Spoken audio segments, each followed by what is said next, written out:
আমরা আলেম উলামা পীর পীরজাদা মুফতি মাওলানা ইমাম আমরা না হয় হাটে মাঠে রাস্তায় প্রকাশ্য নেবে রাজনীতি করব না, কিন্তু আমরা আমাদের মুসলিম সমাজের যুবক ছেলেদের রাজনীতির কন্ট্রোল আমরা করব, আমরা ছেলেদেরকে পরিচালনা করব, আমরা আমাদের 40% কে শিখাবো কিভাবে রাজনীতি করতে হয়, কিভাবে ইনসাফ ইনসানিয়াত প্রতিষ্ঠিত করতে হয়।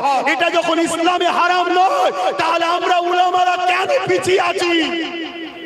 আল্লাহর রাস্তে বলছে আলেমদের ঘরে, নবী আল্লাহর রাসূলের ওস্তাদ দিয়ে বলছে ইমামদের ঘরে, আসুন সময় হয়েছে, ঐক্যবদ্ধ হন, সংগঠিত হন, একত্রিত হন।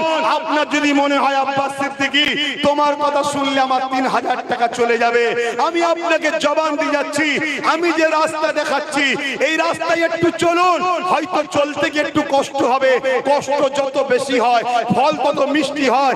আমি কথা দিয়ে যাচ্ছি আমাদের ওয়াকাফের এত টাকা আছে, প্রত্যেকটা ইমাম 20,000 করে টাকা মাসে মাইনে পেতে পারে।